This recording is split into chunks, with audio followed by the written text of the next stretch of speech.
Welcome back to GB News. We're going to fly straight over to Washington, D.C. for the Late Show Live with the one and only Ben Leo. Ben, what's coming up on your show tonight?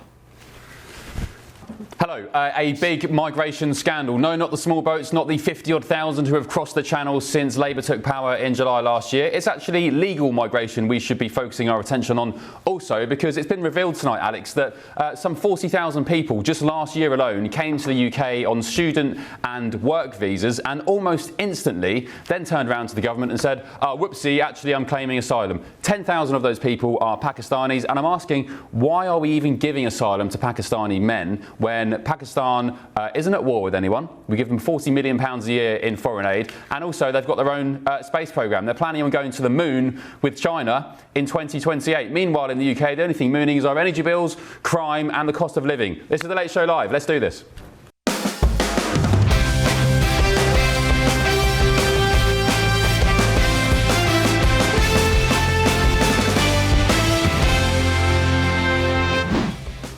Good evening to you. Hope you're well on The Late Show Live tonight.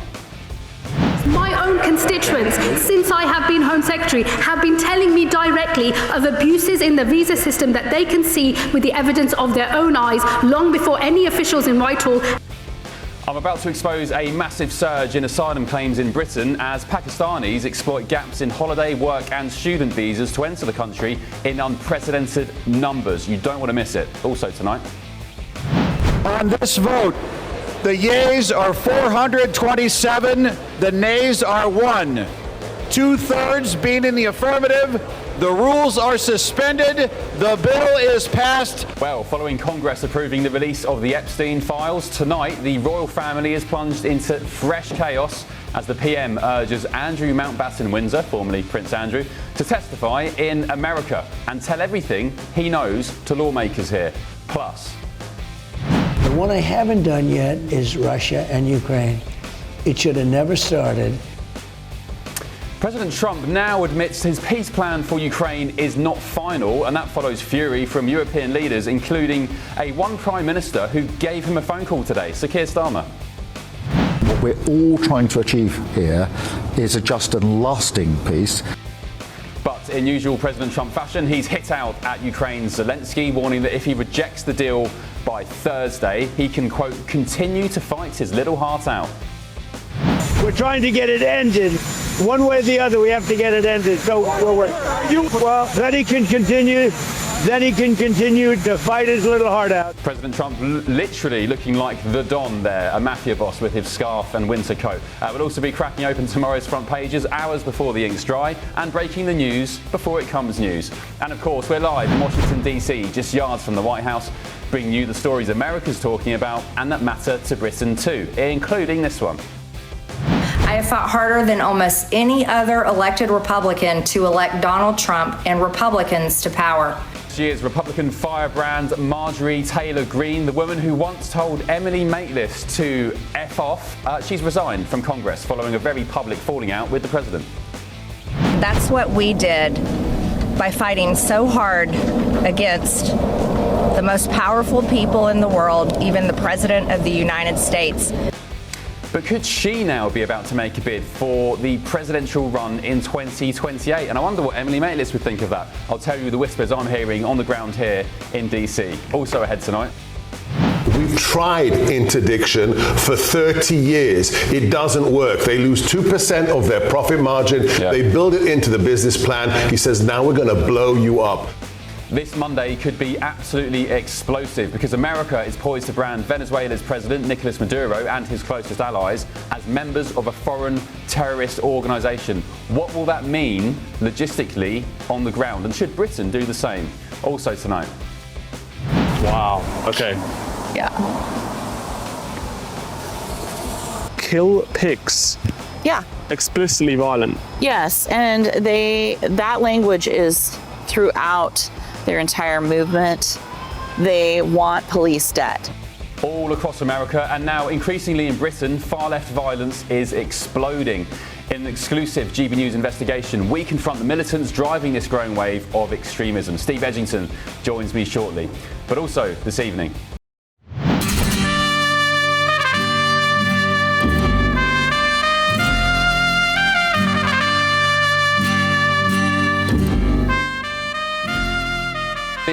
genuinely couldn't make this up.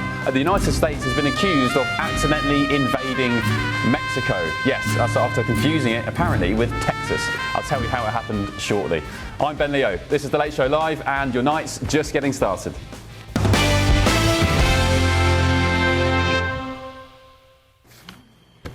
Hello, good evening to you. Thousands of Pakistanis are taking Britain for an island of mugs. I'm about to give you the brutal truth about our migration system and the people gaming it, while our own children are pushed aside. Because for years we've been told the big problem is small boats, illegal migration. And of course it is a big problem. The number of migrants who have crossed the channel this year alone is just under 39,000, an absolute disgrace.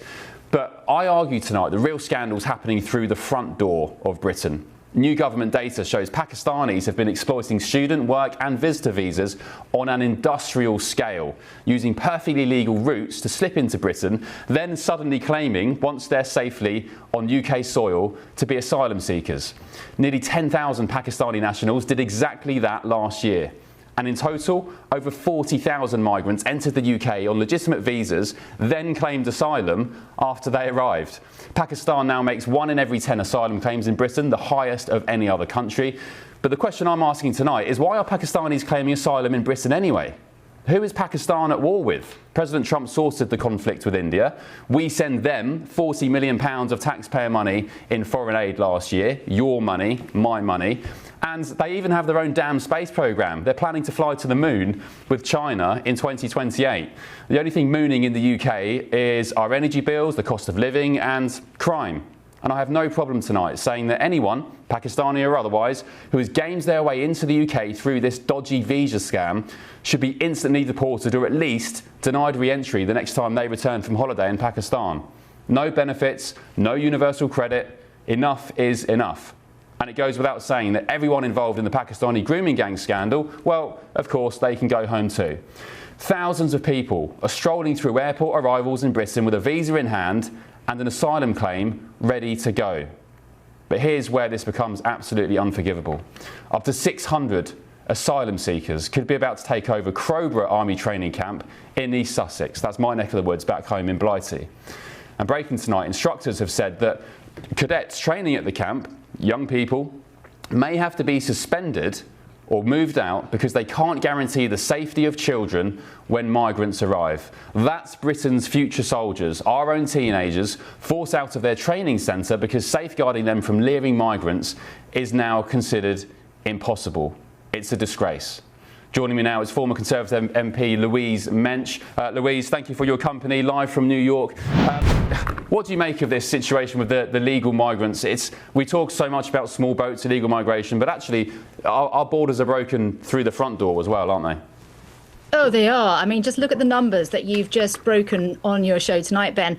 10,000 just from Pakistan alone, whereas 39,000, as terrible as that is the number of all small boat asylum seekers, as they claim to be, who have come in from any nation whatsoever. So Pakistanis just on their own are constituting 1/4 of the small boats. Numbers that are also performing this scandal include Bangladeshis. I read in the same article that there was nearly 3,000 of those. So you're right, they're just walking in through the front door on visas that we arrange for them, on the red carpet, if you like. And then immediately they get here, they are claiming asylum from their very safe countries, which technically we count as allies. Yeah, and I mean, do you know why, on what grounds they can claim asylum from Pakistan? Because as I said, the war with India is now finished. I think there were some small skirmishes between the Pakistani army and some sort of militant Islamist insurgents. But for me, that doesn't count as grounds for claiming asylum in Britain. The grounds for claiming asylum are very amorphous, and although I don't know, because it wasn't discussed in the article that I read about this, broken in the news today, a lot of these people are coached into saying that they are Christian converts when they are not, and that they are at risk of religious persecution if they stay there. Some people, it has been anecdotally reported, who are not gay have claimed that they are gay and that they would suffer persecution if they went back to Pakistan, and so forth and so on. But this just isn't good enough. The first thing that we should do is to change the law to say that if you come in here on a student visa or on a tourist visa, you cannot seek asylum. You have to leave the country and seek asylum in a proper way. from outside the country. That should be the very first reform. Now, as to your neck of the woods there, Crowborough, that's a bit surprising because it's exactly my neck of the woods. I grew up very near to Crowborough in a little village called Rotherfield in East Sussex, literally next door. I actually looked this up, and it's about 10 minutes drive from my mum and dad. So this is my backyard. But I think I'm going to surprise you here and say that although we've really got to get a grip on the small boats, on these migrants and so forth, until the law is changed and until that is done, or anything is done, whether it's by reform or the Tories, or if Labour finally get a grip, until then we've got to put these people somewhere. And we don't want to be putting them in basically hotels in the middle of communities. I think that a semi-abandoned barracks that's used for young people's training but not for our regular soldiers is probably about as good of a place as you can have, unless we can find some converted prisons, which again isn't outlandish because some of those are being made into luxury hotels. But you've got to put them somewhere until you change the law. Where do you put them? Yeah, the points you make, Louise, I mean, they're not controversial at all. I mean, they should be, first of all, I mean, first things first, illegal migrants shouldn't be allowed to roam the streets. Once they've come to the UK and they've been detained on small boats and being processed in, I don't know, Crowborough Army Training Camp, they should not be allowed, as they do in the United States, to just waltz into town centres, not least funded by the taxpayer with bus passes and spending money on Aspen cards as well. Louise, thank you very much. Appreciate it. I'll maybe see you around Sussex sometime, or maybe New York. We'll catch up next week, hopefully. Thank you, Louise. Right, joining me now down the line is Rob Bates from the Centre for Migration Control.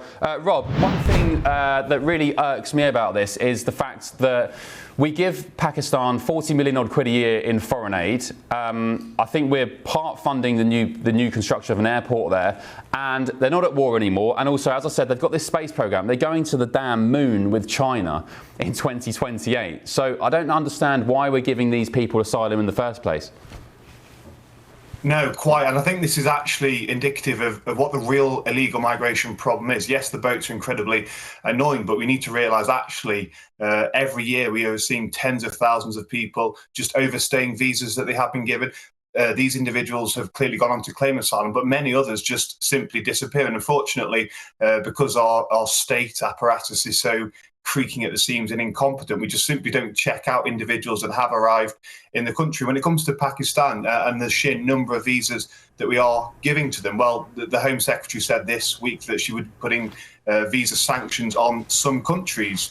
Clearly not Pakistan, though, and actually the three countries that she has identified, Angola, Namibia, and the Democratic Republic of Congo, I think we've had about 6 illegal migrants arrive since 2018 on the small boats. This clearly shows that actually she'd have been much better advised to direct those efforts towards the real problem, which is the Pakistan, which is the Bangladesh, which is the India and the Nigeria, which make up a large component part of these asylum claims. Yeah, well, Labour keep doing this. They keep banging on about the 50,000 deportations they've done. They're picking easy targets. The Vietnamese, the nail bar workers who no one really cares about. OK, they shouldn't be here in the first place, but no one really cares. People care about the third worlders, the cultures who look at women and children differently. And what should happen now, Rob, to these Pakistanis who have come last year? They've clearly gained the system. They've been granted refugee status. They're asylum seekers. But, I mean, I guess we can't just send them back, can we? Well, I don't think we can under this government. I mean, the government has suggested that actually they might introduce a process to actually start reviewing asylum claims. I would hope that a sort of centre-right government coming in the next few years would utilise any system that is put in place and start properly revoking large numbers of asylum grants that have been handed out really in cretinous manners, effectively sort of waving things through and just believing any guff that someone from these countries is able to produce, often having been advised to do so by immigration lawyers, of course. So the Labour Party really are very loath to do this kind of thing because I think it makes them feel very uncomfortable. But on the bigger picture, we need to move towards a position where actually we just freeze asylum claims across the board, whether you've come in illegally or whether you have come in legally and then tried to launch a legal campaign, a legal claim. This is something that has exploded out of all control. The asylum budget has increased 7-fold since 2019. We've spent 16 billion since 2019 over the course of just one parliament, effectively, and we're going to see another 10 or so billion in the coming years as well. The British people have done enough when it comes to sort of extending benevolence to the world, and I think, frankly, actually, we need to recognise that it's time to start using that money to actually make the lives of people in this country better, rather than helping any interloper that is able to sneak into the country, whether illegally or lying to get in through the front door. Yeah, I know, Rob. We've done so much. We've been so hospitable, so generous. 40 million quid a year in foreign aid to a country that's got a space programme, accepting tens of thousands of their asylum seekers. You know, many who have come to the UK and been involved in the Pakistani rape gang scandal. We have been used and abused as a country for years as a doormat for the world's needy and so-called vulnerable, and it just, I don't know. Yet we still get called racist, we still get called bigots and shamed for our colonial past. It's embarrassing. Rob, thanks very much. Appreciate your company. It's Rob Bates, the Research Director for the Centre for Migration Control. Joining me tonight in Washington, D.C., my panel, political commentator Hilary Fordwich and the journalist and broadcaster Angelina McCarthy. Good evening, ladies. Good evening. Hilary, I'll start with you. I heard you muttering in frustration during those conversations. What were you muttering about? What were you angry about? No, sorry, I'm just absolutely disgusted. I mean, really, this is an invasion. What else is it? What are they coming for? You're absolutely right. There isn't a war going on in Pakistan. We do give them enough. We give them enough support. When we said that, we have to, the lady, the MP who said that, we have to house them somewhere. Why are we making it so comfortable? Why don't we just give them some tents in the rain? I mean, they're under no obligation to have to put them up in such facilities, and let alone now when we hear that these recruits are being ousted from our very barracks and they're our future military. That is scary. Yeah, Angelina, what do you make of that? So cadets in the UK are basically the youngsters who are training, getting involved in the armed forces, you know, sort of practicing and so on, and getting a feel for it. They've been told that they have to leave this sort of base in the vicinity of the base because they can't guarantee the safety from these migrant men who are being bussed into the area. They just literally can't guarantee their safety. Yeah, I mean, I definitely agree with you there. Is that should not be happening, right? There seems like there is an influx of migration going on in the UK, and it's overwhelming your own social welfare program and your own programs that benefit UK citizens, and that's definitely important. I think it's an important question to ask, you know, where are we going to put the asylum seekers at? Are we taking in too many asylum seekers? And we need to have actual numbers in how many people we can take into this country at this time. And I think that... How many's enough? I mean, how many's enough? I don't know. I don't think any of them are real asylum seekers. That's my issue. Well, so then what kind of proof do people need to prove that they're asylum seekers? And do you think, Hilary, asylum seekers should have a legal right to come to a country and seek asylum? No, I just think that they should go somewhere then else. Because you know what? They don't need to go the whole way to the UK. The small boats, for example, they could stop in France, they could stop in Germany. They're going to the UK because the UK is soft with too many benefits. And those countries that are putting their foot down, they're not going there as much. I don't think they're seeking asylum from absolutely anything whatsoever. And do you know what's happening now? I think this whole migration charade, the scam, the legal migration, the illegal migration, the asylum, all of it. People are now so fed up with all of it and seeing the country taken for mugs, they don't want to know about any of it, even genuine asylum cases, which I guess is sad because we've done our fair bit with the likes of Ukraine, with Hong Kongers. People have now been abused and taken the mickey out of so much that the tide is turning. The so-called Overton window, they want nobody, even genuine asylum seekers. Well, this is a problem, right? You don't want extremism on one end leads to extremism on the other end. You don't want that. We don't want to live in a society that's like that. What is best, right? Asylum seekers, that is a genuine problem. People are fleeing wars, people are fleeing genocides, but people not from are Pakistan. fleeing. We don't actually know that. We do. There's no war in Pakistan right now. Well, in Pakistan, you're talking about that specific situation. I'm talking about a case-by-case basis. We don't actually know what people... There aren't any wars what's going on with people. And so what kind of evidence do people need to provide asylum? What type of evidence do they need to provide to a country? Like I said, I think now people don't care about the evidence. They just don't want them there in the first place. They can be in a tent in the rain, and then let's see how much they like that. I disagree. Let's see if they're really seeking asylum. Then they will put up with that, but they're not. OK, on this story, a Labour source has said this government is restoring order at our borders with the most significant reforms in a generation. They point out that the figures come after new measures announced by Home Secretary Shabana Mahmood, including requiring anyone who entered the UK illegally, visa overstayers included, to wait 20 years before they can settle, and making asylum strictly temporary, reviewed every 30 months with the option of removal if the Home Office later judges their home country safe. And on the issue of the cadet training in Crowborough in East Sussex, the Ministry of Defence said it takes the safety and well-being of all cadets extremely seriously, and that it continues to work with the Home Office to assess the potential impact that housing asylum seekers on military bases could have on our cadet forces. For me, the very fact those kids have been told to leave because they can't have their safety guaranteed in the presence of migrants says it all. We need to stop all migration, illegal and legal, before we can work out what the hell's going on. Let me know your thoughts. gbnews.com/your say. And of course, there's a brand new way to take part in the conversation by becoming a friend of GB News for free. Take a look. Join the community and be part of our shows by becoming a friend of GB News. Get a direct line to join the conversations that you hear us talking about every day in our programmes by commenting on Your Say and voting in You Decide polls. Access opinion, analysis and behind-the-scenes videos as we share more from the stories that you see on TV and radio. Plus, watch our shows live and on catch-up anywhere, anytime. If you love our channel, become a friend of GB News for free by scanning the QR code or going to gbnews.com/friend.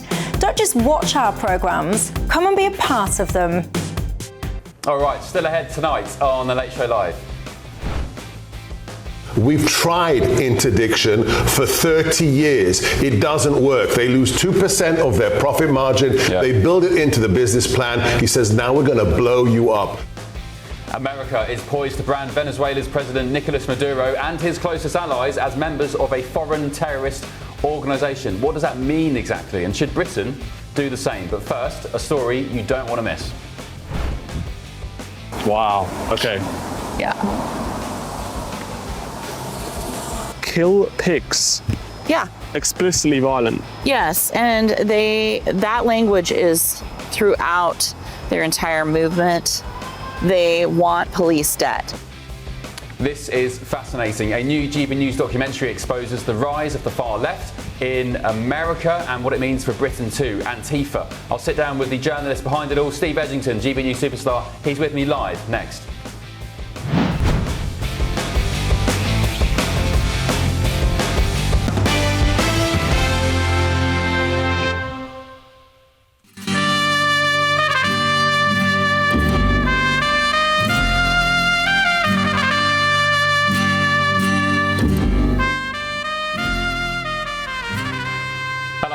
To The Late Show Live. That is not the beaches of Dover. It's actually in Mexico. The United States has been accused of accidentally invading a North Mexican beach. I'll tell you exactly how that happened very shortly. But first, a new documentary from GB News exposes the far-left group Antifa, or the so-called anti-fascists, which turn out to be the most fascist people around, which has recently been classified as a domestic terrorist organisation by the US government, who accuses Antifa of training and radicalising young Americans. Here's a snippet of what you can expect. Were you once in Antifa? Yeah, I definitely wouldn't call myself like Antifa's strongest soldier or like, I'm going to like giant Antifa conspiracy meetings. But it's like, I think that as far as like May Day is like a holiday in Seattle where Antifa often shows a presence. So I've participated in that, whether it's like protests or marches, dressed in all black, wearing a mask. Have you ever heard anyone explicitly say they're going to kill someone or they think it's justified to attack someone because they're a fascist, for example? Oh, absolutely. I mean, it's like whether it's people deserve to die, they have no human rights. It's like calling someone a Nazi or a fascist. It's a way to just dehumanize them. You can do whatever to them. You can assault them. It's funny to them. They laugh about it. They don't kill you because you're a fascist. They call you a fascist so they can kill you. It's just a way to dehumanize people and threaten them. Originally, they were trying to bully and threaten like what they would consider right-wing extremists, like Proud Boys or like Christian nationalists, that show up to protests or events. They're bullying them. That's not the target anymore. Now the target is anyone that doesn't agree with them. Socially, when I'm not at a meeting, I'm just hanging out with people that I know, more and more they talk about acts of violence, they talk about guns or going to gun ranges, and the shit scares me. Why do you think some of these people that you know are arming themselves and going to gun ranges and so on? They feel as though they're under threat. Well, we're going to be genocided or put in prison, or Nazis have taken over America, and so we have to act now to stop it. That kind of rhetoric and those ideas, do you feel that it's kind of like a radicalization or self-radicalization, almost akin to, let's say, an Islamist group? How is this different than a group like ISIS? It's like, you create this, echo chamber, like this social group. You're not allowed to talk to any outsiders. If you interact with anyone who isn't part of the group or who thinks differently, then you're out. You're canceled, you're untrustworthy, or worse, now you're a Nazi. Do you worry that some of the rhetoric coming from senior Democrats and some of the media describing Donald Trump as a Nazi, describing the Republicans as fascists, is radicalizing some people towards the kind of violence that you're talking about? That is what caused it. So the Democratic leadership, it's like, whether it's like when Kamala was running, just, dead saying, well, yeah, Trump is a fascist. But, the Democrats, they just constantly pouring gasoline on it and just normalizing, this language, which, has a lot of consequences. It scares people. That's what it does. When you have, like these respected leaders, they are scaring it out of, ordinary people, especially young people, and they feel as though, they're under threat, that their lives are in danger, and it's actually not true. Do they think a civil war is coming?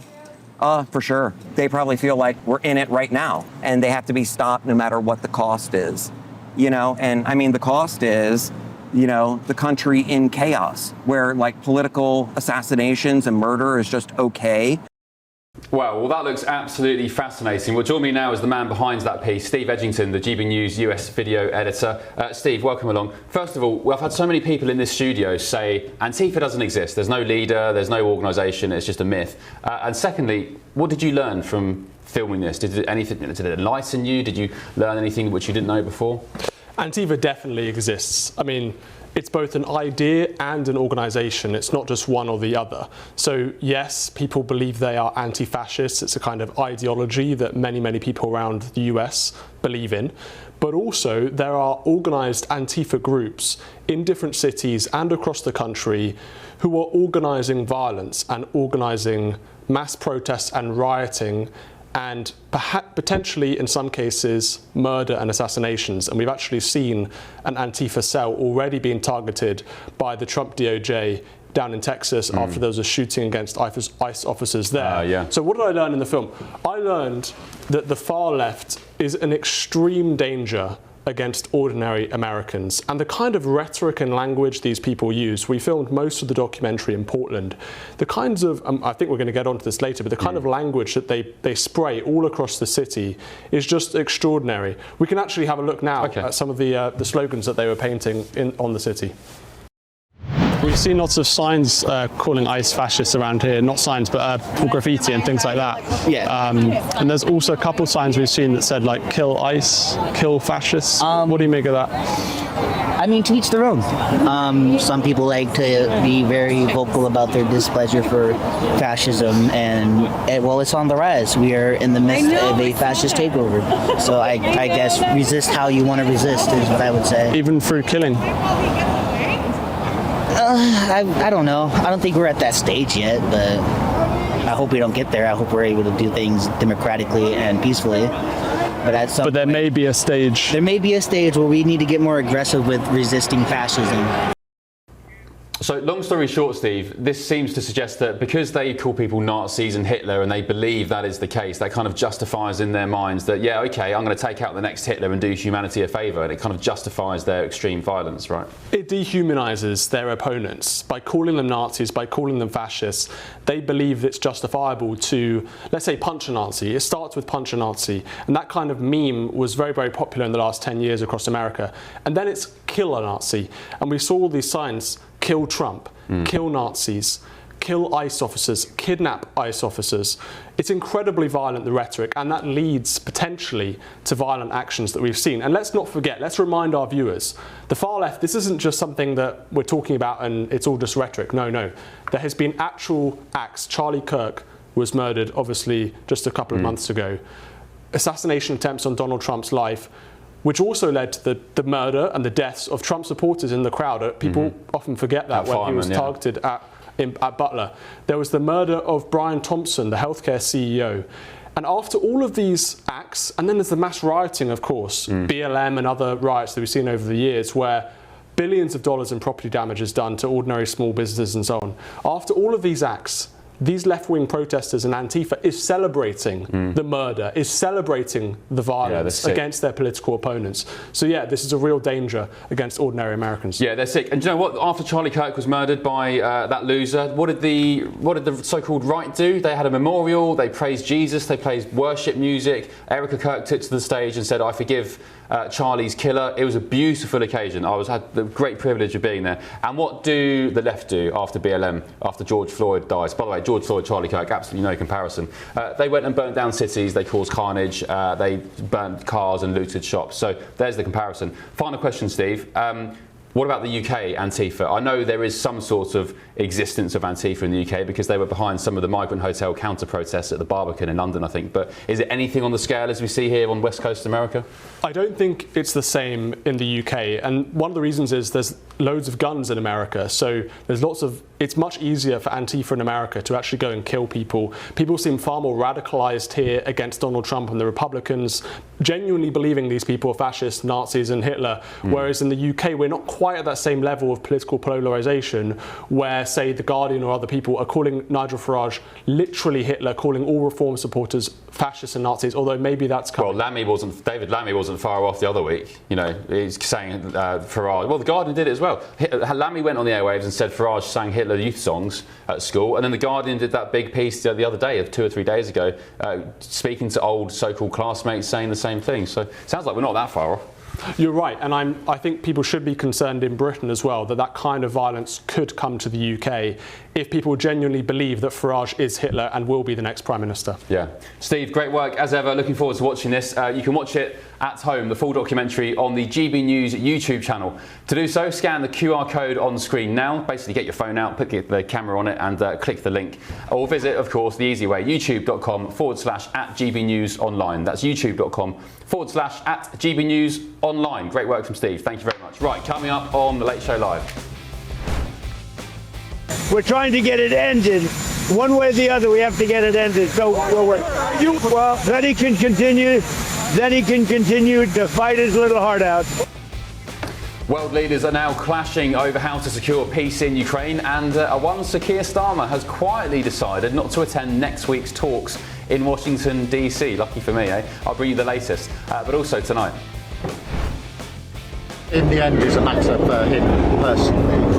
My view, and this is not about the individual case, more broadly, is that anybody who has relevant information should always be willing to give it to whatever inquiries need that information, but the individual decision is a matter for him. Sounds like that was Rachel Reeves in the background there, tearing her hair out over the upcoming budget. But that, of course, was the Prime Minister, who's waded in on the release of the Epstein files, urging the artist, formerly known as Prince Andrew, to testify in Congress. This is an extraordinary intervention. It never normally happens, the PM getting involved in sort of former royal affairs. But he has. He's turning the screw tonight on Andrew. Back in a tick on The Late Show Live.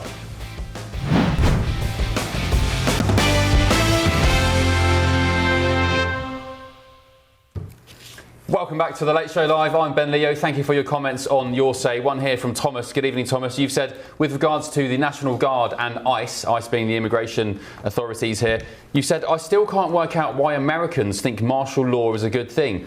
This is the first year of patrolling with rifles and the novelty and goodwill is still there. Wait until fatigue sets in and the dust settles. Be careful what you wish for. Thomas, I really enjoy having the National Guard on the streets. I know Bev Turner does as well because, long story short, it just makes you feel safe. I know many Americans have issues with, pretty much the army, their reservists being on the streets, but when there's crime, when there's thugs running around, when there's gun crime, I like it. I say hello to them all the time. I say thank you for your service, the National Guard, and they're a good bunch. Elsewhere, somebody has said, Glynis, you said, I think the reason Keir Starmer is wading in on Prince Andrew is he's looking for someone who could be a bigger target than he is. Well, talking of Prince Andrew, this is the story you're referring to, Glynis. The Prime Minister's piled pressure on the former Prince, Andrew Mountbatten Windsor, to give evidence to the US Congress on what he knows about Jeffrey Epstein.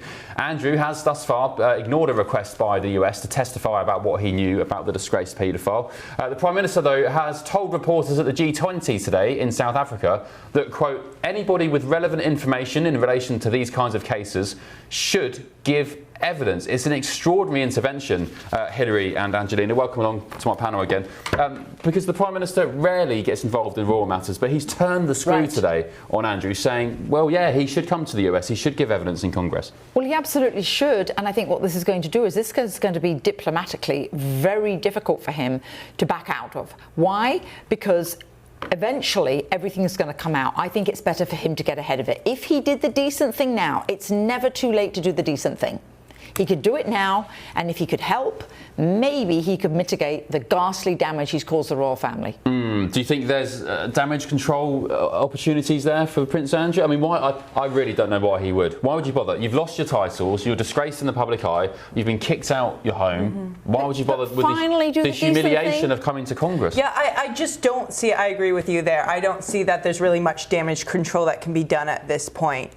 We don't know what's going to come out in the rest of the files, right? The DOJ has 30 days to release them after Trump signed that bill into law. So we don't know what's going to come out. We don't know what's redacted. I think Prince Andrew's pretty too deep in now. If anything comes out that is alarming against him, it's not going to help him save face by coming to Congress to testify. I really don't at this point. I just think he could do the decent thing, and it might make him look like he's actually helping and trying to do the right thing for once. Somebody has said on your say that Keir Starmer shouldn't be wading into this. Just leave Andrew alone, Hilary. He's dug his own ditch. He doesn't need to wade in. Who? Andrew? Yes, right. Yeah. What do you make of the proposal or the concept that Starmer's trying to get attention off his own woes? Absolutely, and of course. Prince No, Andrew? right. He wants to deflect. Yeah. Yes. And just tell us, Angelina, Congress, they can't subpoena Andrew Mountbatten Windsor.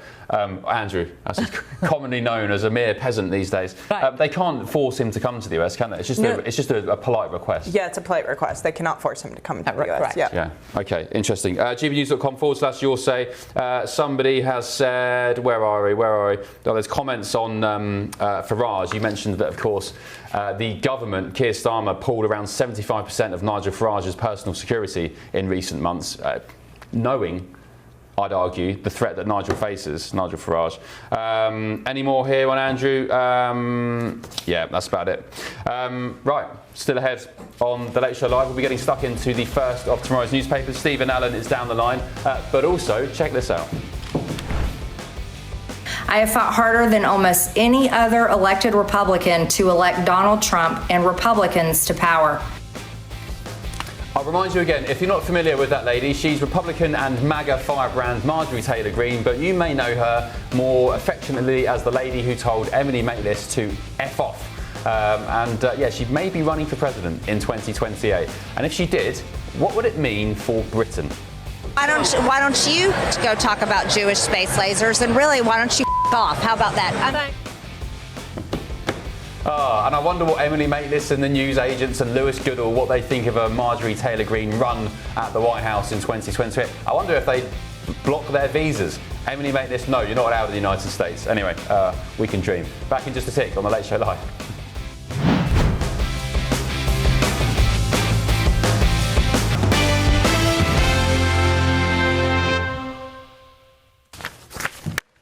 Hello everybody, welcome back to The Late Show Live. I'm Ben Leo. Just some more your says to get through. gbnews.com/your say.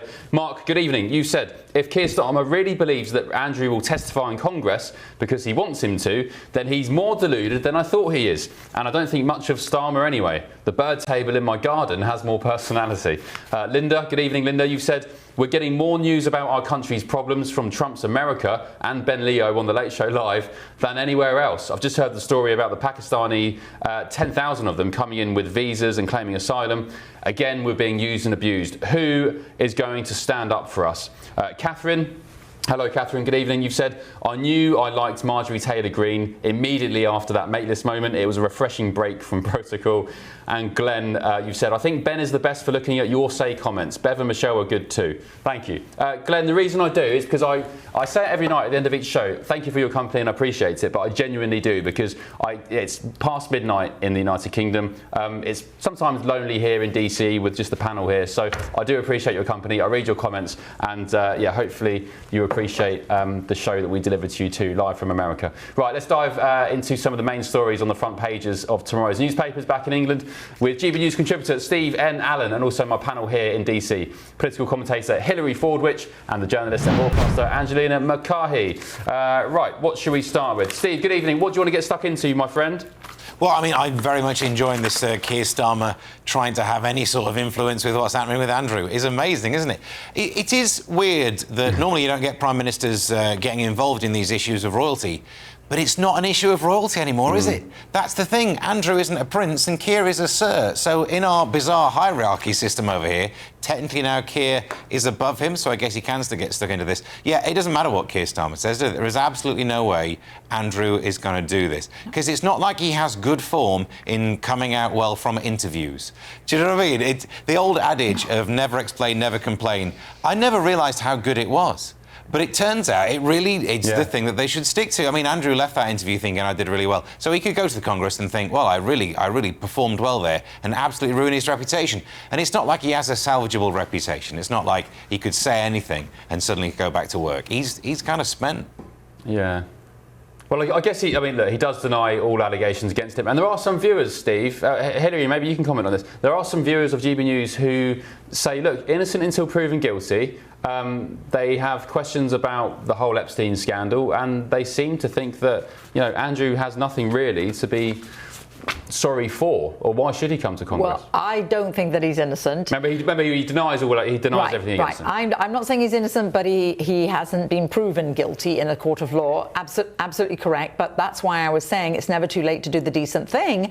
If he did come and testify, I totally agree that he isn't good in interviews, that he's not at all self-aware, that he says the wrong things. But you know what? At this juncture, he's lost his titles, he's lost his standing, he actually has lost his reputation, everything. He might be able to redeem himself just by the very fact that he tries to help. OK.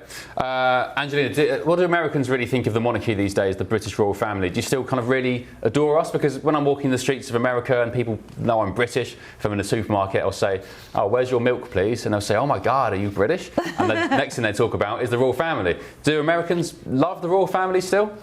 They like it culturally, like they like celebrities. That's how they perceive the royal family. But the idea of bringing a monarchy into America, I mean, that goes against our basic principles. We escaped you guys, right? So that's really drilled into us and part of our culture.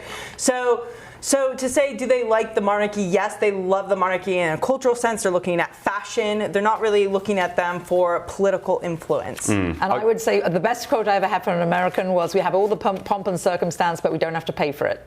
Yeah, indeed. And also you've got King Trump, haven't you? So the left seem to think. Of course, Americans love the UK accent too. Like, it's so popular here with Harry Potter. Everybody's always, there's TikToks, people faking the UK accent. Americans really, really adore it. Yes, but the only issue is, I say water.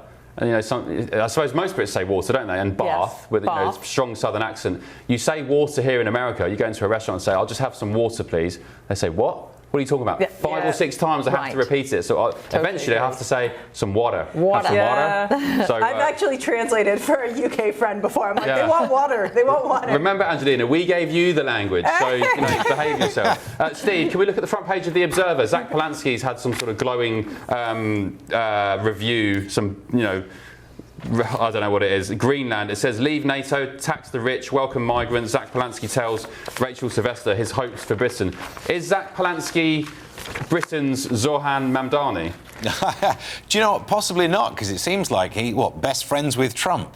I'm not sure that our Zach's going to end up doing that. Yeah, that headline, Greenland, obviously implies something to do with being eco-friendly, but it also, the other meaning of green would be naive, and I think there's a lot of that in there as well. It's worth realising that there is a bit of a political moment happening. It's populism on the left side, which we've not seen for a while, so it doesn't matter if any of these solutions are good solutions to the problems. It's something that's whipping a group of people up. So in that he's quite successful, good at communicating, I guess. So actually, you got some good point with the Zandani stuff. But some of these ideas are a bit naive. Tax the rich, yeah, great idea. The only problem is one of the things that would define someone as being wealthy is their ability to move away from taxation. So until you manage to square that circle, it doesn't really work, does it? The rest of it is he's making great sounds. I'm not sure any of this is pragmatic, but the kind of people who end up liking this party aren't really into they're not in the pragmatism phase of their life yet. No, they're mostly all sort of parish councillors who have got nothing else to do since retiring. Hilary, there seems to be a common theme though with Zoran Mamdani, Zach Polanski, Nigel Farage. They talk well. They're good talkers. They're good on screen. They can deliver a message, and I guess they're all anti-establishment as well. They, different sides of the political coin, but they are all anti-establishment. Well, you're totally correct. They're all articulate, but they've leveraged social media. That is the key. You leverage social media, and then you get the youth vote. You leverage social media, and then that also gets sent around, and every single generation gets it. So I would say yes, they're articulate and they know what they're doing in terms of leveraging it. Okay, thank you, panel. Thank you, Steve. We'll catch up in the next hour or so. Janet, you said, are you watching the Vegas GP, Ben? I will be, yes, in a few hours. More coming up in this next hour, including... What we're all trying to achieve here is a just and lasting peace. European leaders talk tough on peace as Ukraine potentially nears a deal with Russia, but President Trump's plan is dividing opinion. Which world leader would you prefer? Hello.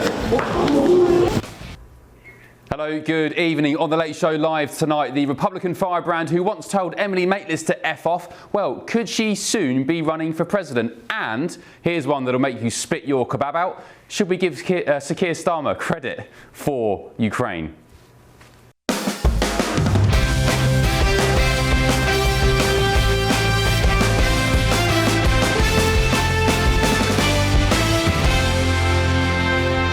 Hello, good evening. On The Late Show Live tonight. The one I haven't done yet is Russia and Ukraine. It should have never started. President Trump has admitted that his peace plan for Ukraine isn't final. That follows fury from European leaders and a phone call from our dear leader, Sir Keir Starmer. What we're all trying to achieve here is a just and lasting peace. But in usual Trump fashion, he's hit out at President Zelensky of Ukraine, warning that if he rejects the deal by Thursday, he can, quote, continue to fight his little heart out. We're trying to get it ended. One way or the other, we have to get it ended. So, well, then he can continue to fight his little heart out.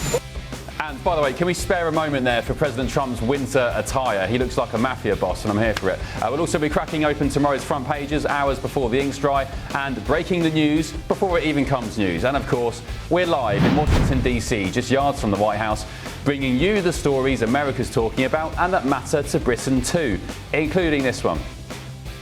I have fought harder than almost any other elected Republican to elect Donald Trump and Republicans to power.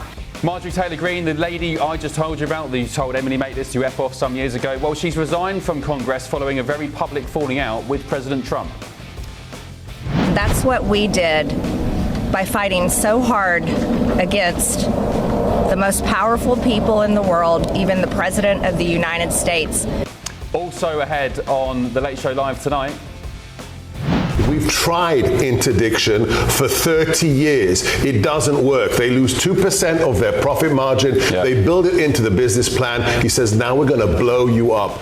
This Monday could be absolutely explosive because America is apparently poised to brand Venezuela's President Nicolas Maduro, who President Trump calls a very bad hombre, and his closest allies as members of a foreign terrorist organisation.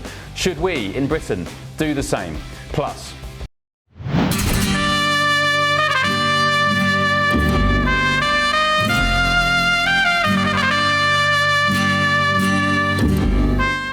Well, you genuinely couldn't make this up. Get this, the United States has accidentally invaded Mexico. Yes, accidentally invaded Mexico after confusing it with Texas. I'll tell you how that happened very shortly. I'm Ben Leo, this is The Late Show Live, and welcome along to the second hour where we've got all the stories you'll be talking about much later today, even more debates, and of course, yes, 0 ad breaks. Don't go anywhere.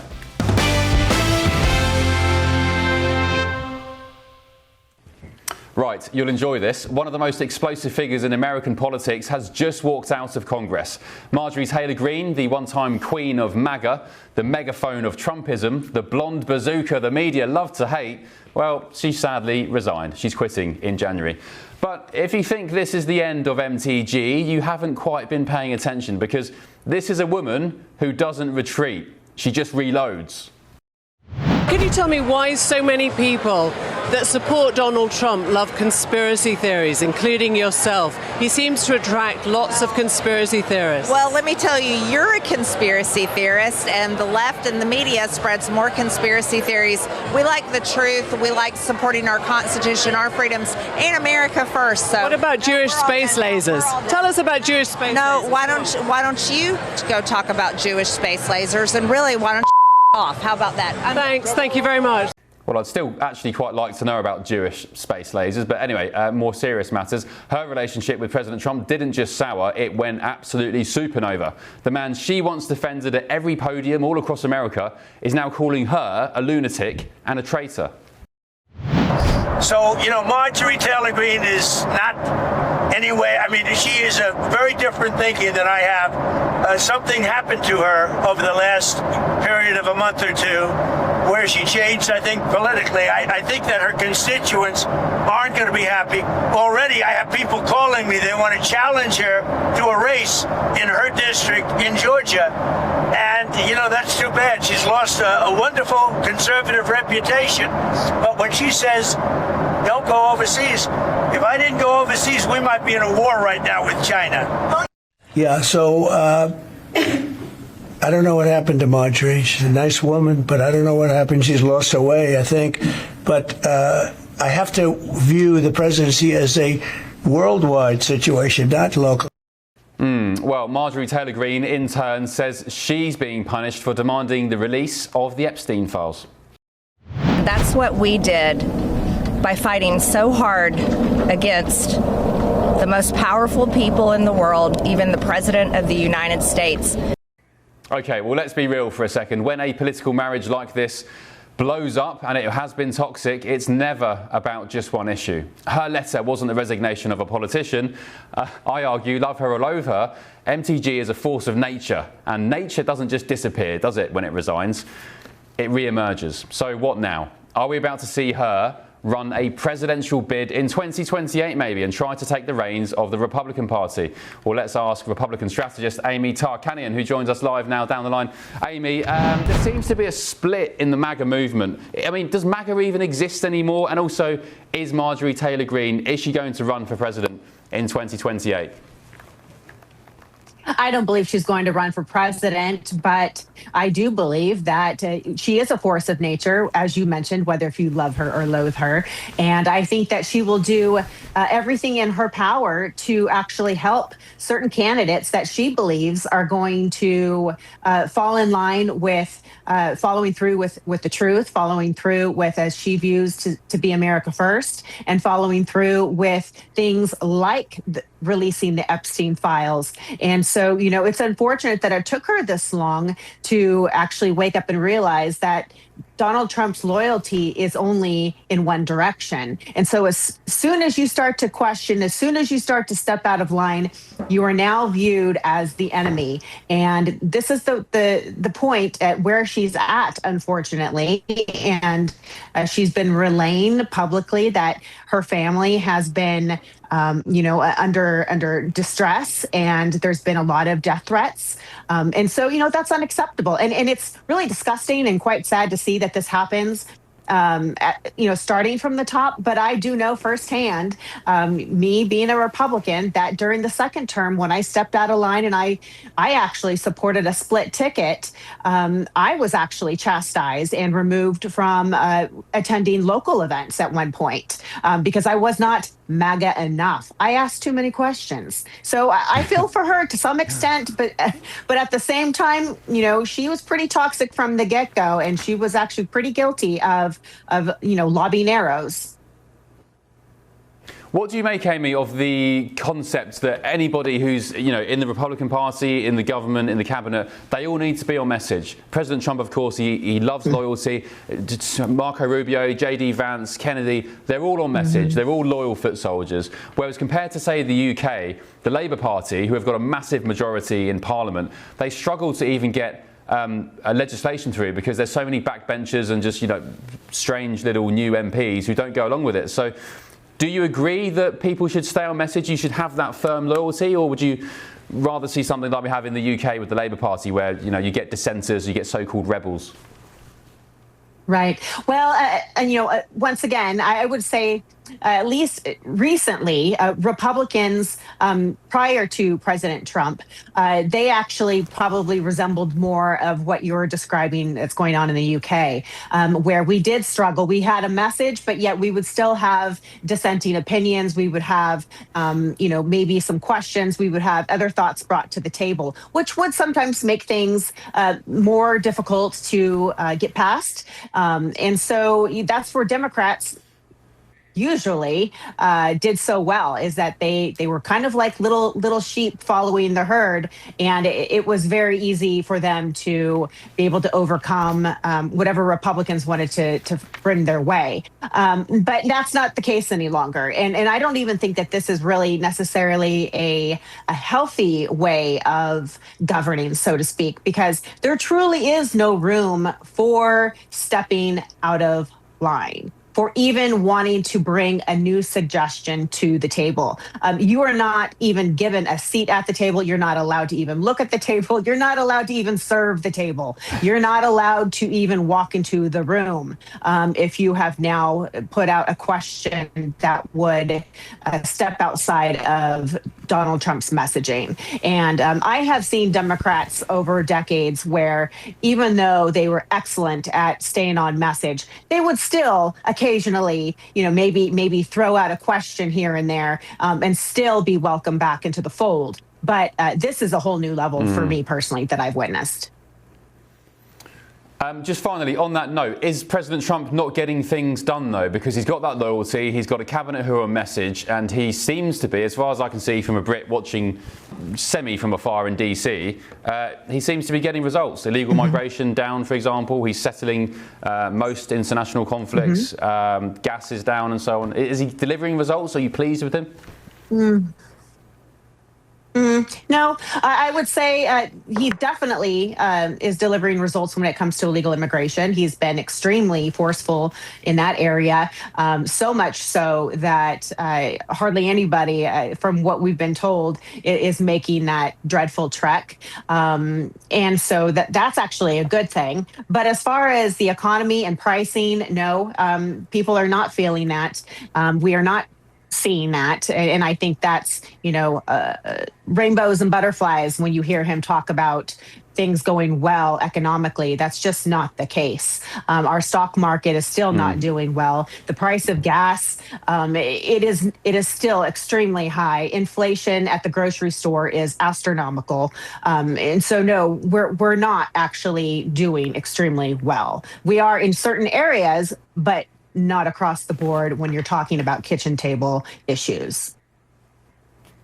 OK, I'm going to bring my panel in now, Amy, if you don't mind. Political commentator Hilary Fordwich and the journalist and broadcaster Angelina Mackay. Hilary, just as to give some context to Brits watching back home in the United Kingdom, the cost of living here is very high. 2 coffees, this isn't a joke, guys watching at home, 2 coffees the other day, I didn't go through with it, of course, £17, $20 for 2 lattes. A baguette from Pret, I think it was like some tuna mayo baguette, £12, something like $15. That's real, right? That's true. Hilary, sorry. Oh, sorry. Okay, yeah. So, the cost of living here at the moment, Americans are really struggling. Actually, also compounding that, 10% of young white males are unemployed. The unemployment rate is high. There's been a flood of recent layoffs due to mainly AI, for example, Amazon replacing humans with robots. But what I do think is due to the Big Beautiful Bill, due to the reshoring, due to all the reinvestment in the US, I predict, and I'm glad to be held to this, that in about Q1, but definitely Q2 26, I think that's when you'll see the ramifications, the results of a lot of this. It's taken a long time to turn the economy around. Right now we're suffering. But if I could make just a mention, because we were talking about Marjorie Taylor Greene and the Trump relationship a moment ago, I just wanted to add one thing. President Trump has said what he did was he said he actually got to the point where he wouldn't answer her barrage of calls. She was basically ringing his phone off the hook, and that's when he cut her off. And I think she published some texts between herself and the president. Correct. Saying release the files. I guess, Angelina, in the end, he did release the files. He told Republicans to vote for it in Congress, and he's now signed it off, and they're coming. So he's done what he asked of her. I mean, what more does she want from President Trump? Yeah, I mean, but it did take this long, and that makes me super suspicious of the Trump administration. Like, that was a campaign promise that you ran on. Then you guys said there were files, and you said there are no files, and you're denying the files, and the files are hoax. Then we have to take it to Congress. Then we have to have all this badgerment, and then finally Trump is like, okay, I'll sign it now. The DOJ has 30 days. A lot of people are theorizing that a lot of that content will be retracted, so we won't actually get the files, but now the Trump administration is saying that the files exist. Whatever is happening, the Trump administration is being deceptive. Either they're being deceptive or they have no idea what's going on. Either way, that's alarming for the administration, the U.S. presidential office, to have no idea what's going on. Either they're clueless, they're stupid, or they're evil, right? So it's problematic. And Well, just now I would they're say coming around, it doesn't make sense. The only alternative to that is that there's a lot of Republican donors that were involved. President Trump was not involved. He did not have a relationship with Epstein after a real estate deal went bad in about 2004. Well, then that counters the anti-institution. Trump is supposed to be anti-establishment. He's supposed to be anti these monies and this corruption. So to say that there are Republican donors that might be preventing it, that goes against everything that Trump stands for or has stood for with his constituents. Correct. Amy, is President Trump anti-establishment anymore? Because there was some, I can't remember who it was, maybe Benny Johnson the other day saying that MAGA is dead. In 2015, 2016, MAGA was anti-establishment. They were the underdogs. They were, it was very unfashionable to like President Trump back then. Now, though, he's on his second term. They're in government. Is he really anti-establishment anymore? Well, I would actually agree with Benny to some extent because, as Marjorie also mentioned in her laundry list of disagreements with the president, he's still, making sure that there's money being fueled overseas in a number of areas, whether it be, behind the scenes funneling money to help with weaponry and wars, to go ahead and bring certain groups of people safely into the U.S. and to keep others out, to go ahead and, this whole Epstein file thing, really, I think both of these situations dealing with anything overseas, if it's not America first, especially in a lot of the devout MAGA viewpoints, then you're in trouble and you've done a 180. And that's exactly what he did with the Epstein files. He was withholding. And then all of a sudden, we all learned about this one representative out of Arizona who had not been sworn into office for it was something like over 40 days. And she was going to be the deciding vote. She was the final vote to actually make sure that it was going to be taken to the House floor. So once that happened and it pushed everything fast forward, and then you had to have Donald Trump do a 180 because he realized it was going to happen whether he liked it or not. Yeah, well, I guess he'd say if President Trump was here, he'd probably say, look, I've been focusing on ending these conflicts all around the world. I've got the hostages back. I don't want to focus on the Epstein files. And I think I've heard that on the streets of DC, Hillary, as well, that it's about donors and so on and people maybe close to him. Amy, talk about gas prices. Lots of our viewers are saying, well, how much is gas per gallon in the US? What is the price now at the moment? Do you know? Yeah. Well, the one right up the road for regular, we have 3 different types of gas. For regular, it's $4.23 a gallon. I don't know where you're living. Here in Maryland and DC metropolitan region, it's about $3 average a gallon. But if you're in California, it's over $6. 6. Okay, let's do. I've done some quick maths on Google. This may be wrong because I flunked maths, but so $3 is £2.35. So you're paying, Hillary, £2.35 sterling for a gallon of gas in the UK, which is about 2 litres, something like that. Yeah, yes. So 3.7 litres, I think, per gallon. Oh, is it? Okay. So in the UK, we're paying £4.81 per gallon.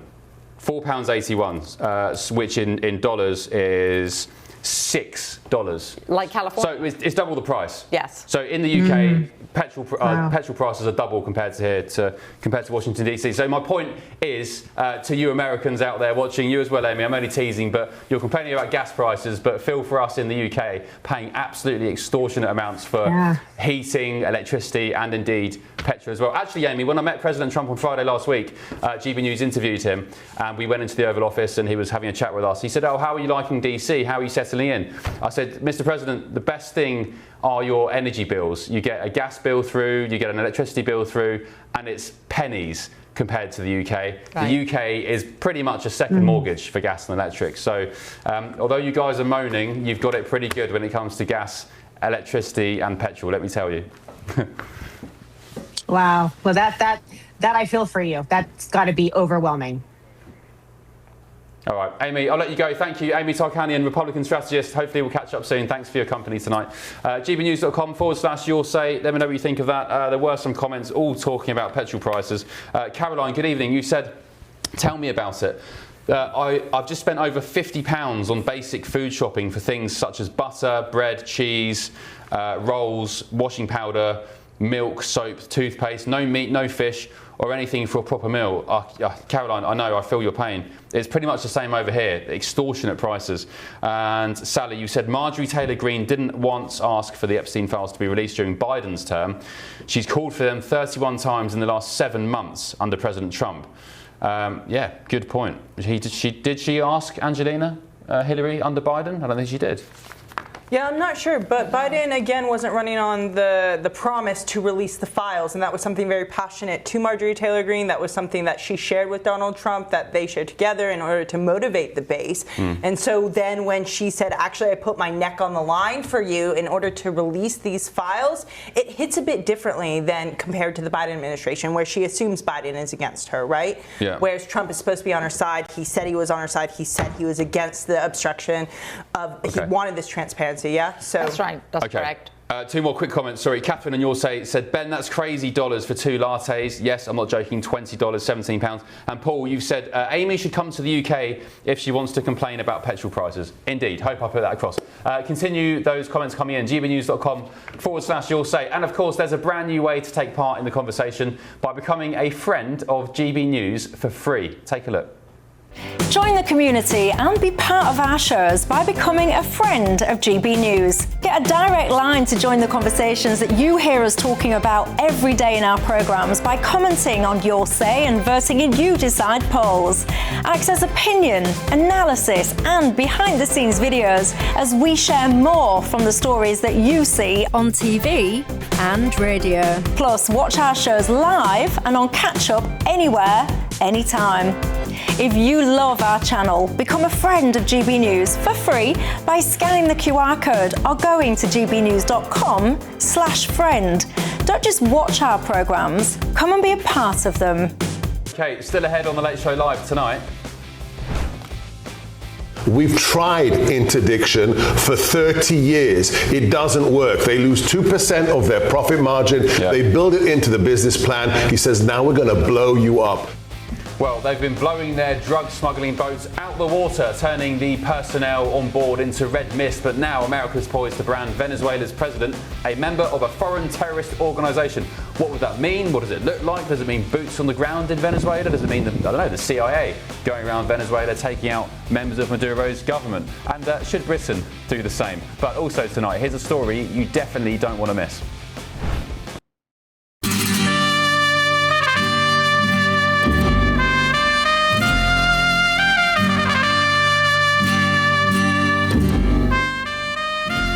The United States has accidentally invaded Mexico. I'll give you the full details on that fairly shortly. This is The Late Show Live. Remember, no breaks. Back in just a tick.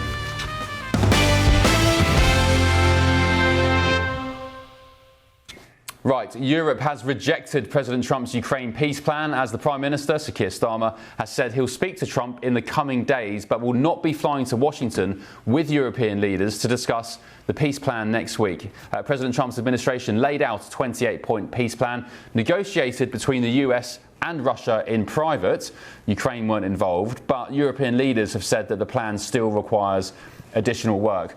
President Trump, meanwhile, has said he is willing to negotiate on the plan and that it's not his final offer. GB News political editor Christopher Hope has the latest from the G20 summit in South Africa.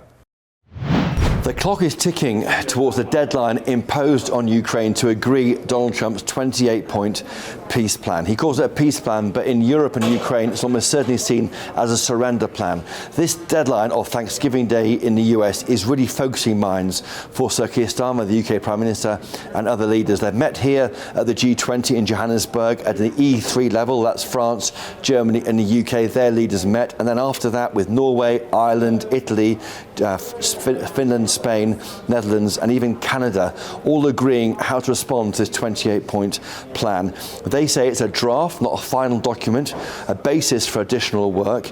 They all want a just and lasting peace, but they do say borders must not be changed by force. The EU members, the allies of the coalition, the willing, the allies of Ukraine, they say this: they're concerned by proposed limitations on Ukraine's armed forces, which would leave Ukraine vulnerable to future attack.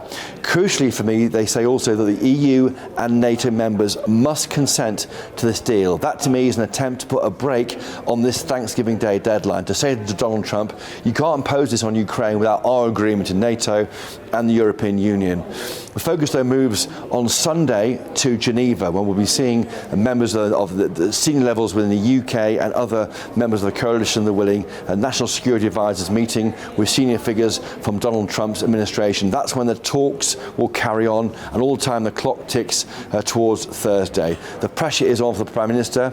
He'll be back in the UK from Sunday, and of course domestically there's a make or break budget which will do so much to define his record as Prime Minister. So both internationally and domestically, it's a crucial week for Prime Minister Sir Keir Starmer. Christopher Hope for GB News in Johannesburg. Thank you. That was Christopher Hope, the GB News political editor, who, by the way, I love his tie. Fantastic effort, Chopper. My panel back with me, Hillary, Angelina. I'm going to say something here which may rile some viewers back home watching the Late Show Live tonight. Does Keir Starmer, who called President Trump today, we understand, to say, don't like this peace deal, Right. Mr. President, not great. Nigel Farage also has done the same. Maybe actually President Trump responded to Farage. But Trump has now said, OK, we can tweak it. It's not final. He's kind of rode back a little bit. Is that because of Keir Starmer? Is that his great international diplomacy we've been hearing about so much? I would venture a guess it's a little bit more to do with Nigel Farage. You think? Donald Trump has a great, President Trump has a great relationship with Nigel Farage. He trusts him. He trusts his judgment. However, he has obviously, with Keir Starmer, he's managed to, both of them managed to be, I would call it political expediency. They've used each other, leveraged each other, got along with each other because they know that it's mutually beneficial. So did he listen to Keir Starmer? I'm sure he listened to him, but I think it was Nigel Farage who swayed him. Oh, interesting. All right, so no credit for Keir Starmer then? I didn't say no credit. I said it, but he listened to him, and I think that was probably the tip of the iceberg, and I bet Nigel Farage was the one that swayed him. Because that is the kind of rhetoric we hear now about Starmer, isn't it? That he's utterly useless at home. I mean, everything's going wrong. His approval ratings are in the gutter. Yes. But on the world stage, everybody seems to love him, don't they? Well, I don't know if they love him, but I do think, again, political expediency. They really want to be an ally of the UK, and the UK is beneficial, whether it's the Five Eyes program, whether it's mutual defence, whatever it is, there's a relationship there, and I think that's what Donald Trump sees, political expediency. Angelina, what do you make of this proposed peace deal? Ukraine forced to give up swathes of land in the Donbass, Crimea, but I guess Crimea Russia already occupy as well, so I never quite understood that. Also having to halve the size of their army, no future membership to NATO. Thoughts? I mean, Ukraine's not going to give in. They're not going to give up to a territory. So whether or not that means cutting off U.S. support for this war, I don't know. We'll find out. But I don't. As an American taxpayer, do you want to keep funding this war in Ukraine? No, I do not. Yeah. No. Even if it means Russia taking half the country? I think it's important for security. Yeah, Russia. Look, I'm not a Ukrainian. I can't really speak on how they feel about that situation, whether or not we fund it. If they want to fight the war, if they want to cede, that's up to them.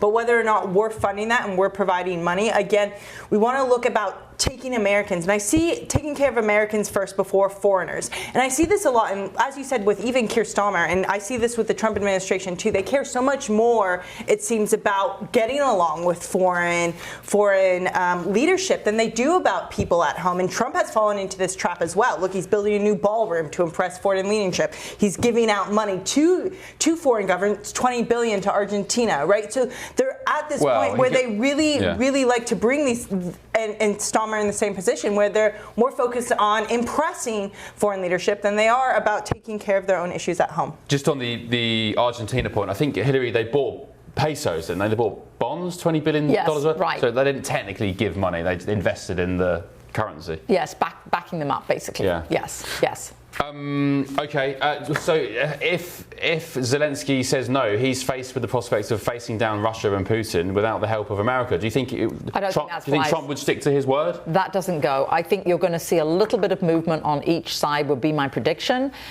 This is not good for nobody's winning right now. Everybody's on the losing side. Everybody needs to negotiate. Everybody needs to come a little bit to the center. What do they say? The best deal is when no one's really happy.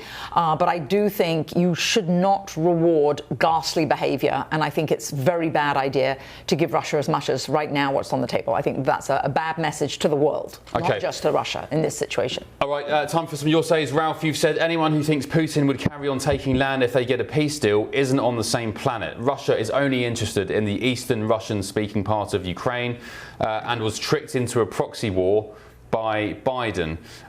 Judy, you've said, I wish President Trump would tell Europe and the UK to butt out of the peace deal unless they want to continue the war and fund it themselves. But he needs to make it plain if they're involved, America is out. Actually, Judy, that's a great point. At a time when President Trump and America are trying to sort this war out, lots of European nations are still buying Russian gas, including Hungary, by the way. I know Viktor Orban was in the Oval Office the other day and he's good friends with President Trump. They're still buying Russian gas. Germany as well. So it's very good for and easy for Europe to snipe from the sidelines whilst buying Russian gas. But I don't know, maybe do something about it. Paul, you've said other countries love Keir Starmer because he's such a walkover. Whenever he visits somewhere, Britain becomes poorer. Nick said Nigel Farage has more influence than Keir Starmer. And Glenn has said, what are you doing for Thanksgiving, Ben? Are you getting involved with the celebrations? I don't know. It's my first one here. So I guess eating turkey. What are we doing, Hillary? Thanksgiving is like Christmas. It's fantastic without all the stress. And there's a parade, isn't there? Macy's parade? Yeah, Macy's parade in New York City. Yeah, that's in New York. I think it's a great time to be with family. Here, the tradition for Thanksgiving is to have turkey. More like in England, we have turkey at Christmas. But I think it's a fantastic tradition. It's very common to go to church as well. So, church? Yeah, church is very common. Get your food blessed, get your pets blessed. Oh. Get your pets blessed. Yeah, get your pets blessed. Just very quickly, for Brits who don't know what Thanksgiving is, because, why should they?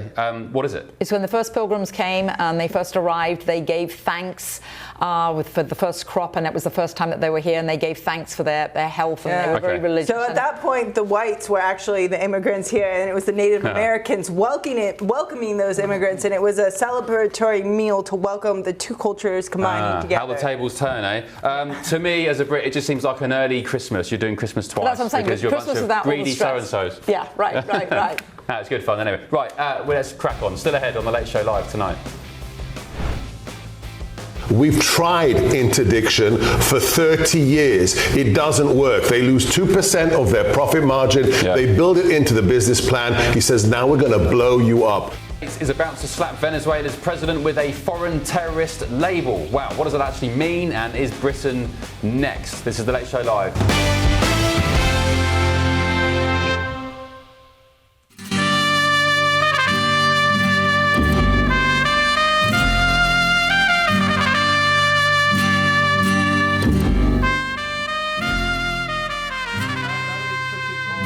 America accidentally invading Mexico, allegedly, because they thought they were in Texas, but ended up being in some North Mexican beach. But talking of invasions, the United States could potentially be mooting a real one, because they are preparing to take one of the most dramatic steps in decades on the world stage, because Washington is now on the brink of officially designating Nicolas Maduro and his top circle as members of a foreign terrorist organisation. Of course, Nicolas Maduro, the president of Venezuela. A label usually reserved for the likes of ISIS, Al-Qaeda, Hezbollah, Hamas, and the terror designation will open the door to tougher sanctions and expanded military options.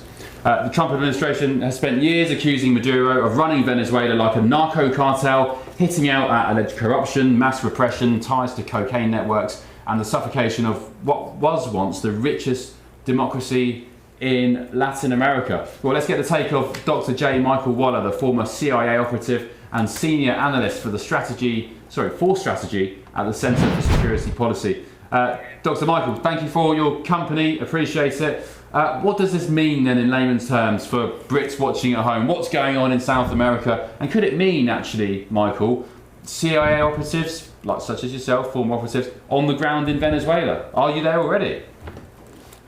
We better be there already. That's the best way to prevent a real conventional invasion of a country, and we have to look care of our own interests on our own borders, or else we're no good to our allies anywhere.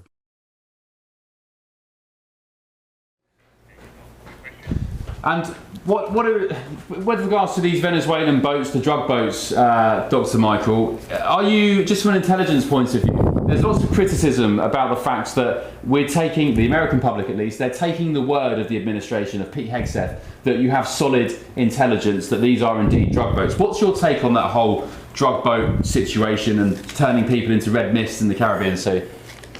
Well, we have to do it. I was down in northern South America back in the 1990s fighting this war down at the plantation level, at the cocaine production centers, and it didn't do any good. So we have to get these smugglers while they're in international waters, not subject to any country's jurisdiction, and just stop them. That image right there of that boat is not a yacht. It's a high-speed cargo vessel that's designed for smuggling. It was. Here wants to overthrow the government in Venezuela. Do they want regime change? Yes. Yeah, the United States doesn't recognize the Venezuelan government as it is right now, so the Maduro regime is designated. It's really a cartel, a criminal cartel that has taken over government. So it has no legitimacy, and it's a threat to United States security. It's a threat to the American public, and it's also become a proxy for Russia and China, allowing Hezbollah and even the Iranian regime to operate out of the region. So it's a threat to the whole Caribbean.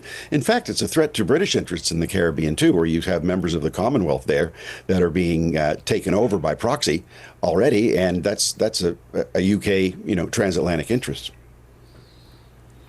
Yeah, talking of the UK, Doctor, I'm not sure if you saw the reports a few days ago, maybe a week ago, saying that the UK had stopped sharing intelligence with the United States in the Caribbean Sea. What do you make of that? I mean, is that a betrayal? Well, anytime our most important ally denies us intelligence on something that's important to us on our own border, it's a very serious betrayal. But it's also an admission that the Starmer government had been supporting us with that intelligence in the first place. So that was a pretty good unintended admission. Do you think the USA can trust Britain still to be a key ally, that special relationship?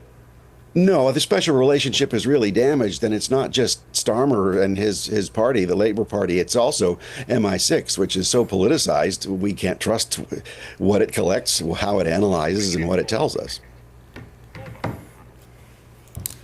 Yeah, it's a sad state of affairs. Talking of MI6, is it the former head of MI6 or MI5? Or maybe he's still there. The guy's got pronouns on his X bio. He's always banging on more about sort of trans Day of Remembrance and things than international spy operations or diplomacy. So, I mean, I don't know, make what you will of that, Michael. I'm going to bring my panel in now, Hilary Fordwich and Angelina Mackay. Ladies, any questions for Michael whilst he's here? Hilary? I just really feel that, is this about regime change, and what is this short-term, long-term objectives from this administration? It should be about regime change, and I think President Trump should be completely open about it, even though he campaigned against it from the color revolution side of the House. Yeah. This is our own maritime southern border, and if we don't secure that border and get rid of regimes that are poisoning our population, that are emptying their prisons into our country, that are sending criminal gangs into our country, and using, I mean, they even have an Iranian drone factory down there on one of their military bases. So there's a problem that's really started there, and we need to stop it before it immobilizes us, so we won't be able to make our transatlantic commitments. Right, Angelina, you heard the man, Dr. J. Michael Waller, former CIA operative, senior analyst for strategy at the Centre for Security Policy. He's telling you, the great American people, just trust the intelligence you're getting. Trust Pete Hegseth. These bad hombres need sorting out. So you're happy that we continue in that light of blowing up, I say we, I'm not American, I'm British, that you continue in that light of blowing up these narco boats in the Caribbean Sea? I would argue, is it really necessary? Because Donald Trump has closed down the border. So if he has closed down the border and he's militarized our border, why do we need to go further and escalate it? Also, I would ask, I want to know, are the biggest drugs and threats and immigrants that are coming from, are they coming from Venezuela actually? Because we're also seeing these other reports that are saying the drugs coming from Venezuela aren't even the most damaging in the U.S., right? It's the fentanyl that is more damaging. And also that most of the drugs come up through Mexico and through Colombia and other routes, not through Venezuela. So is Venezuela actually the priority? Are we being strategic here? Are we targeting the right country in ending that crime that's coming over to the U.S. border? Well, there's a lot in those questions, and they're all great points. First of all, Trump has he's essentially sealed the our land border with Mexico. He has not yet been able to seal our maritime border, which is almost as long as our land border is. So that's what he's trying to do now by intercepting and destroying these narco boats. There's no other way to do it. You can't simply arrest these guys because they'll worm their way through the system. In terms of other countries, yes, you do have other countries where you have cartel activity, Mexico being the greatest problem of all. And I think we've seen statements from the president of Mexico that she seems to be intimidated now by the cartels, and you have a great danger of Mexico being taken over by the cartels, as Venezuela has been. So it makes great sense to remove the cartel regime in Venezuela now, allow the Venezuelans to sort things out among themselves, kick out the Chinese communists and the Russians and the Iranians, and then you'll see other good things happen, like the Cuban Communist Party collapsing on its own. Let it happen. I don't see why anyone would object to that. Sorry, I'm just confused because a lot of these boats that are being bombed in the Caribbean, they're not on U.S. maritime sea. Are you saying that they are past that border and they're on American-owned territory? Well, aren't they heading to the U.S.? The idea is to prevent them, right? To prevent them coming here. But there's one thing if it's attacking it in America. They're in international waters, exactly. So how is that a problem to Americans? If they're in international waters, we're securing our maritime border. But if they're on the other side of the border, then why are we wasting resources and going after them and escalating? It's prevention. Is it necessary? Prevention. Yeah, you hit them before they enter our border area. Right. But if our border's secure and we've militarized our border and we have so much strength, then do we actually need to be going the extra mile to be killing random boats that we aren't doing any kind of due process to? Is that necessary? Right. Is that escalation necessary? Yes. First of all, they're not random boats. They're very specific. Go ahead. They're specific boats. They're not random boats. And as we saw just a few minutes ago in one of your reels, we already, even on our Mexican border, we end up inadvertently crossing it, as the Mexican military also does sometimes too. It's just a normal occurrence that happens from time to time. So these boats, some of them are coming up to land on the West Coast. Some are coming to land in Mexico. And as you'd implied earlier, there is still drug smuggling coming in through our border with Mexico. It's just the mass migration has largely stopped. So that's still a problem with our land border. So cutting off the maritime routes up to here is a vital thing, and these are protected by the state power of the Venezuelan regime. It has to stop. Yeah. An imperative, because there's been more people have died from fentanyl than in all American wars combined. Yeah. Dr. Waller, is it fentanyl or cocaine mainly coming from Venezuela? It's mainly cocaine. The fentanyl comes from China. Precursor chemicals are made by the Chinese with Chinese government permission, and then made in Mexico and smuggled in by land. And I think Kash Patel, I was in the press briefing room at the White House the other day. Kash Patel turned up suddenly and said they'd struck a deal with China for the CCP to ban the precursor ingredients for fentanyl. So fingers crossed something happens on that front and your fentanyl crisis gets sorted out. One last question, Dr. Waller, if you don't mind, before I let you go. What would you do, knowing your experience and your great career, what would you do about the small boats problem in the United Kingdom? If you're not familiar, it's migrants coming from France on rubber dinghies, crossing the English Channel and coming into Britain and living the life of Riley. Yeah, I would set some examples to make everybody stop doing that. Examples being? Well, you know, the UK was once a great naval power, and now it's not even defending its own maritime border against Well said. regular boats. It's allowing itself to be invaded ruled the damn by well, choice. Dr. Waller. So if you sink a couple of those boats, you're not going to have many more of them coming over. Correct. Oh, okay. All right, Dr. Waller, thank you very much. We definitely can't sink boats. That's out. Yeah. Well, that's what we would have done with other invasions. We would, but these are on paper. I know that they're not, but on paper they are asylum seekers. Can you imagine Britain on the world stage if you go around sinking migrant boats? I mean, it's not very humane. Yeah, I don't know. Turn them back. Do what Australia did in 2015-16. Tony Abbott. Yes. Turn them back. Put them into worthy lifeboat-worthy vessels. Yep. Turn them back. Send them to third offshore processing sites. That can be done. Yeah. But no, I mean, I wouldn't advocate sinking them. Anyway, still ahead on the Let's Show Live. Cultural Secretary Lisa Nandy could block a rise in the BBC licence fee amid an impartiality crisis at the corporation. But first.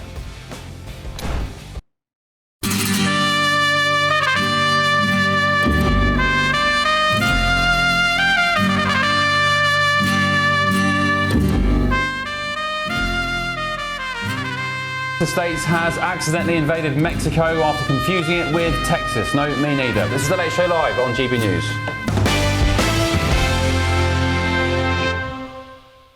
All right, let's get stuck into the front pages on the shelves in Blighty tomorrow. Stephen Allen joins me down the line, GB News contributor, comedian, superstar, and my panel here as well, Hilary Fordwich and Angelina McCarthy. Steve, you still there? What would you like to cover? We have to talk about this because it's about military, which is what we've just been talking about. It's about health of the nation. It's the front page of the Express that says safety fears over fat jabs for RAF pilots. We should see it as an alarm bell ringing because apparently our pilots are getting so fat. One of the solutions might be to try and fat jab them. One of the side effects of some of the fat jabs is apparently it impacts your eyesight. Now, I'm no expert on flying planes that fast, but it seems like a really bad idea. But it is really worrying that the military is getting to the stage where they're in such bad shape. One of the ways through this is doing it via fat jab, rather than, I don't know, staying in shape because you're in the military. But what do I know about this? But yeah, it's rather worrying. Steve, this is a peak clown world story. Military personnel, fighters, warriors of the modern age who are so fat that they need drugs injected in them because they're not moving enough and they're eating too much. This is the peak clown world joke of a situation. These RAF servicemen, if they can't lose weight because they're too greedy or too lazy, they should do one and leave the RAF. They should do what Pete Hegseth, Hillary, did this side of the pond and said, all you generals, all you jelly belly jumboed fatties, sort yourselves out or you're getting out. Right, totally. You've got to be fit. You have to be fighting fit. What on earth are you going to do when you're on the front line, if you're ever going to be on the front line, if you're so obese and you can't waddle across a field? Absolutely imperative. And it's shame actually on the military that they haven't had enough of a regimen and a fitness routine that the members of the military, no matter which service, are like this. This is abominable. Oh, Angelina, your thoughts on fat jabs? You're a keen gym goer, aren't you? Yeah, look, I'm a fan of the gym. The fat jabs are not a great idea. They have not been FDA approved for weight loss specifically. I don't think it's a good idea because, Trump has also talked about making the fat jabs cheaper here. I'm sure they would recommend that to the military officials as well if they're trying to lose weight, but it's not actually good. What the fat jabs do is it causes you to be constipated, so you don't actually have food processing. So a lot of people, what happens is it really messes with their stomach and it's not healthy. So if you're not actually digesting food, you're not getting nutrients from food. That's why a lot of people are also passing out because they're not eating, they're not getting the nutrients from food, and they're not digesting it. It's not a healthy thing. And who wants poop stuck in their body just for that long, right? Also, in terms of not being healthy, the very person that becomes obese isn't eating correctly. All the fat jab does is mitigate also their appetite. So basically, they're having one Dorito or one in England crisp versus, or chip versus 10 It's more about eating properly and exercising and working out and having a good exercise routine. The military should have it. Don't get Hillary started. She absolutely lambasts me every time I walk in with a can of Coke. Oh, suicide in a can. Can you just say, though, on the idea let's move on. I was going to say quickly, the idea of pilots might be the one type of people who need to be constipated. So maybe I've changed my mind on this. They could do longer missions. Because I don't think they have big toilets in those RAF jets.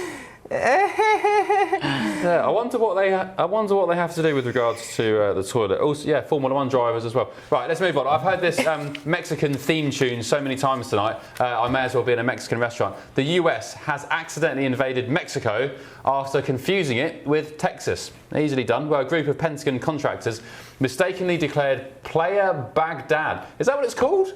Playa Baghdad. Baghdad Beach.